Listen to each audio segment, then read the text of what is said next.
মান্নাদের একটা গান ছিল, সবাই তো সুখী হতে চায় কিন্তু কেউ সুখী হয়, কেউ কেউ হয় না। ঠিক সেরকমই বাস্তবে সবাই তো ধনী হতে চায় কিন্তু কেউ ধনী হয়, কেউ হয় না। তো আলটিমেটলি অর্থ আপনাকে কোন গ্রহ দিতে পারে, এটা প্রত্যেকের একটা প্রশ্ন। সবাই ভাবে বৃহস্পতি ভালো হলে আমি প্রচুর অর্থ পেয়ে যাব। অনেকে অহংকার করে বলে আমার বৃহস্পতি খুব স্ট্রং। হুম হুম আবার জ্যোতিষীরা মানে ভাগা ভাগা জ্যোতিষী পোকরাস দিয়ে দিল, ঠিক আছে, এই দিয়ে দিল ওই দিয়ে দিল, প্রচুর পয়সা আসছে, প্রচুর এই আসছে। কিন্তু আদবে কি ব্যাপারটা তাই? আদবে ব্যাপারটা কিন্তু সেরকম দাঁড়ায় না। কারণ অনেক জ্যোতিষী আছে যারা আপনার ভাগ্য, অর্থ, সম্পদ এবং আরো অনেক কিছু বৃদ্ধির জন্য আপনাকে পোকরাজ পড়ার পরামর্শ দিয়ে দেন, যেন পোকরাজ আপনার সমস্ত সমস্যার একমাত্র সমাধান, যেন বৃহস্পতি আপনার জীবনের সমস্ত বাধা অতিক্রম করে আপনাকে ধনী করে তুলতে পারে। বৃহস্পতি হলো দ্বিতীয়, পঞ্চম, নবম, দশম এবং একাদশ ঘরের স্বাভাবিক কারক। তাই অবশ্যই এটি অনেক কিছুর জন্য গুরুত্বপূর্ণ, এটা সঠিক।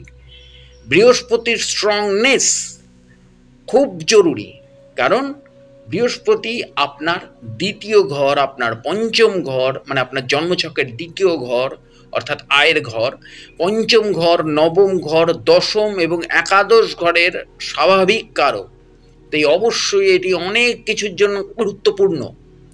কিন্তু জীবনের সাফল্য বা অর্থ পেতে বৃহস্পতি ভাগ্যের সহায়তা দেয়, কিন্তু অর্থ দেয় না।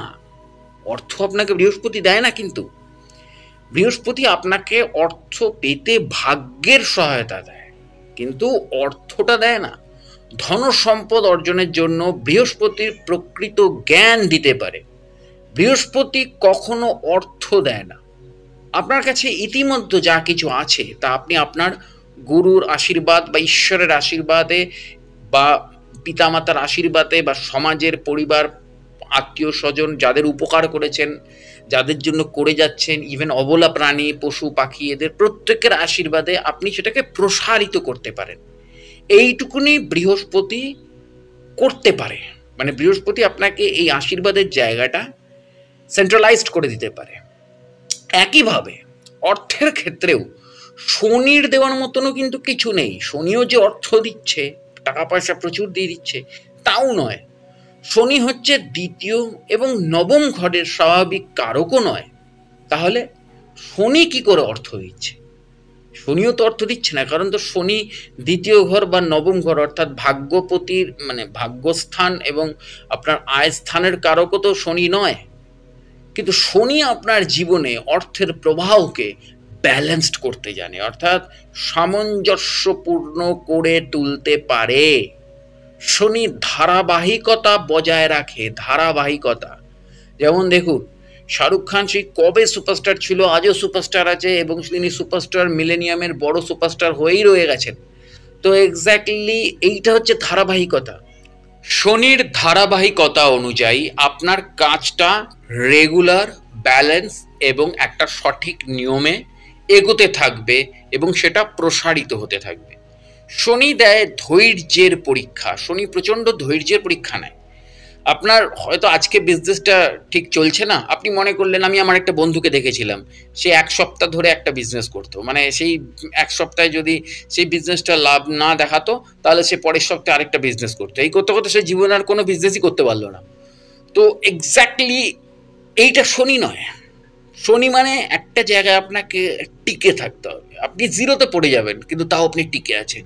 শনি পরীক্ষা নেবে, আপনার আপনার ধৈর্যের পরীক্ষা নেবে এবং সেটা নেয় শনি। তাই জন্যই পরবর্তীকালে কেউ রাজা হয়ে যায়, আবার কেউ ভিখারি হয়ে যায়। কারণ হয়তো দেখা গেল যে একটা ধারাবাহিকতা বজায় রাখতে রাখতে আবার অনেকে সেই জায়গা থেকে নড়ে গেল, সেই জায়গা থেকে সরে গেল, ব্যালেন্স হারিয়ে ফেলল, তাহলে সে আবার নেমে আসে পথে। শনি করবে, যদি শনি আপনার রাশিতে ইতিবাচক এবং শক্তিশালী হয় তবে শনি সেই ধরনের নাটকীয় পরিবর্তন কিন্তু ঘটিয়ে দেবে, আপনাকে রাজা করে দেবে ভিখারি থেকে। আবার যদি উল্টোপাল্টা হয়ে যায় তাহলে আপনাকে রাজা থেকে একদম ভিখারি বানিয়ে দেবে। শনি আপনাকে প্রথমে আপনার কর্তব্য পালন করতে বাধ্য করবে এবং সেই কর্তব্য আপনাকে পালন করতে হবে। কর্তব্য থেকে পালানোর কোনো উপায় নেই, কেন কর্তব্য থেকে যদি আপনি পালিয়ে যান তাহলে কিন্তু সেটা সুদে আসলে আপনার জীবনে অন্য কোনোভাবে শনি ঠিক তুলে নেবে। শনি আপনাকে প্রায় গাধার মতন পরিশ্রম করে যেতে বাধ্য করবে প্রতিদিন, যাতে আপনি পরে তদনুরূপ ফল পেতে পারেন। কিন্তু কোথাও বলা নেই যে সে আপনাকে কোটিপতি করবে, কোটিপতি করে দেবে, এমনটা কোথাও বলা নেই। তো এক্স্যাক্টলি তাই চটজলদি কোটিপতি হবেন এমন ভেবে কোনো গ্রহের জন্য কোনো দামি দামি প্রতিকার করে নিজের আর্থিক অবস্থা দুর্বল করে তুলবেন না। এবং সঠিক সময় সঠিক সিদ্ধান্ত নেওয়া জীবনের সবচেয়ে বড় প্রতিকার। কোনো ব্যবসায়ী জ্যোতিষের কথা বা ব্যবসায় পাথর ব্যবসাদারদের কথা শুনে নাচতে নাচতে একটা স্টোন আমি কিনে নিলাম, পড়ে ফেললাম একেবারে এই ওই সেই করে, এমনটা নয়। কিন্তু পুরো বিষয়টা হচ্ছে অঙ্কের ওপর চলে। এই অঙ্কটা আমি পরে আপনাদের সাথে ডিসকাস করব, যে কত ডিগ্রি থেকে কত ডিগ্রির মধ্যে কোন ঘরে বা কত ডিগ্রি থেকে কত ডিগ্রির মধ্যে কোন গ্রহ থাকা উচিত আর কোন গ্রহ কোন ডিগ্রিতে থাকা উচিত, তুঙ্গস্থ গ্রহ, বৃদ্ধ গ্রহ, নিচস্থ গ্রহ ইত্যাদি সমস্ত বিষয়গুলো নিয়ে আমি পরে আলোচনা করব। এবং সেই অ্যাঙ্গেল থেকে কোথায় কোথায় রেমেডির প্রয়োজন পড়ে সেইটা আমি বলে দেবো। কিন্তু এমন নয় যে কোটিপতি হব, বিরাট গাড়ি করব, বিরাট, না, স্টোন পরে কিচ্ছু হবে না। আপনাকে আপনার কর্মের ওপর, ধৈর্যের ওপর, আপনার ন্যায় নীতি নিষ্ঠা জ্ঞান এগুলোর ওপর, অর্থাৎ বৃহস্পতি এবং শনির ওপর নির্ভর করে চলতে হবে এবং এদেরকে চার্জ করতে হবে। এবং এদেরকে চার্জ শুধুই পাথর পড়ে আপনি দুষ্কর্ম করবেন তাহলে হবে না। আপনাকে আপনার জীবন দিয়ে, আপনার জীবনের দৈনন্দিন রুটিন দিয়ে, দৈনন্দিন জীবনযাপন দিয়ে সেটাকে ফলো করে যেতে হবে, তবে গিয়ে আপনি সফলতা পাবেন। তো অবশ্যই জুড়ে থাকুন আমার চ্যানেল এবং পেজের সাথে।